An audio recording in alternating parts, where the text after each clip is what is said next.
So, as you guys know, the Race V4 update and Blox just came out a few days ago, and everyone wants to know what the best race is. Now, the reason I have not posted a video on this yet is because I wanted to wait a few days to see what other people had to say about the current races and test out a few things so I could get my own opinion. Now, I'm creating this list based off of PvP aspects when it comes to the races and taking stuff into account like mobility, damage, stuns, can break, stuff like that. Now, without further ado, let's get into this list. Now, coming in 6th place, I'm gonna have to give it to Angel V4. Compared to other Race V4s, this race kind of lacks when it comes to PvP aspects. The flight is nice, it can give you the upper hand in creating battles and taking control of the fight. However, most people are not going to be wanting to fight someone who's sky camping and flying, and they'll probably just run away.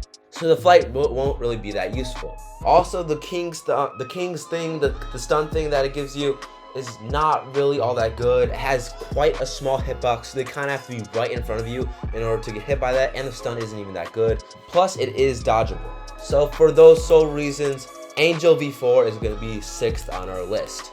Now, coming in 5th place, and this might surprise some of you, it is going to be Fish V4.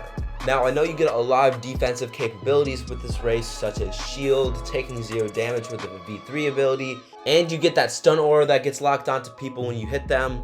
However, one thing this race majorly lacks is mobility. Unlike a lot of the different races, Fish V4 does not have a lot of mobility. Without good mobility capabilities, this race is going to be pretty easy to hit. And when it comes to that, having a shield and taking 0 damage isn't going to matter a lot if you're always getting constantly hit. However, the shield passive is better than the flight and the little stun that Angel has, so that's why it's going to be a bit higher on the 5th place spot for this list. Coming in 4th place, I'm going to have to give it to Ghoul. Now, Ghoul is really good when you play an aggressive playstyle. You kind of up in their face all the time. You're always stunning them.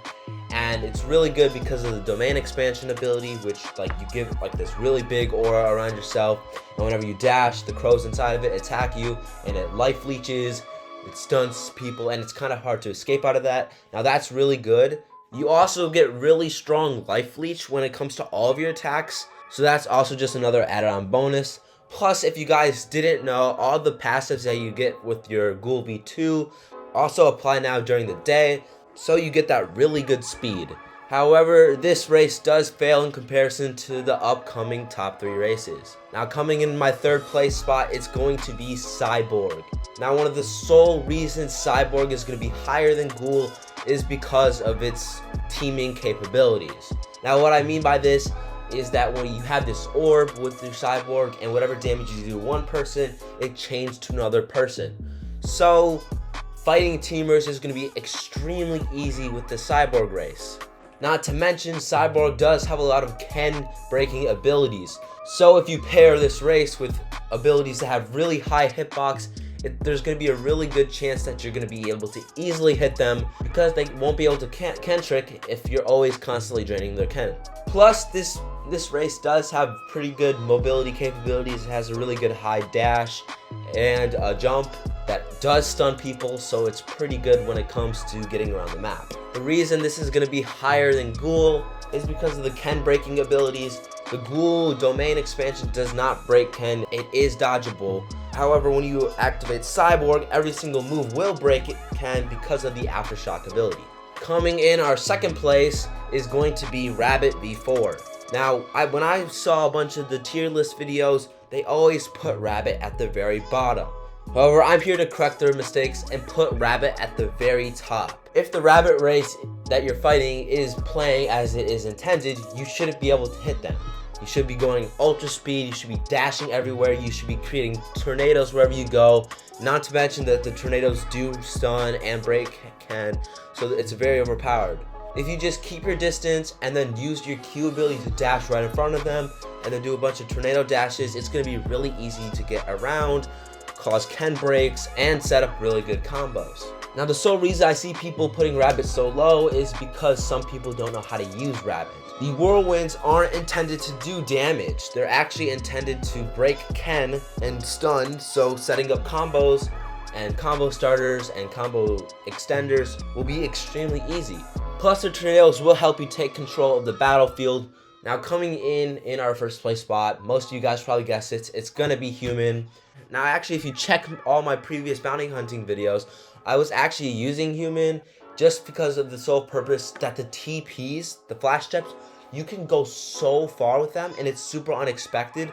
So like, say I'm halfway across the battlefield and I use something like soul guitar and they get hit by it, I can teleport right in front of them and do a combo just like that, because the TP distance is super increased with just the V3.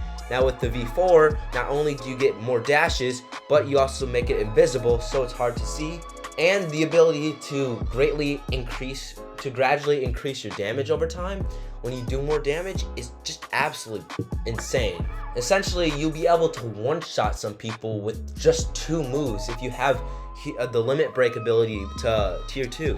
And if you have the psycho ability to tier 2, your mobility will almost be able to stand up to the charts of Mink. Now the reason this goes above Mink is because not only does it have good mobility capabilities, but it has really good damage capabilities. Also, if you guys don't know, when you get human V4, your moves can't be cancelled at all. So even if you get hit by an ability while you're charging up an ability, that ability will still work. Now this is my race V4 list on what I think is the best and the worst race V4s. Now if you guys disagree or have anything to say, please drop your feedback down in the comments below. I'd love to hear what you guys have to say. Now if you enjoyed the video, drop a like, sub, and turn on notifications down below so you never miss another video. Also, join our Discord, there's a link down below. I'm trying to grow a pretty big community, so if we could do that, that'd be absolutely amazing. I hope you enjoyed the video, and I'll see you in the next one. Peace.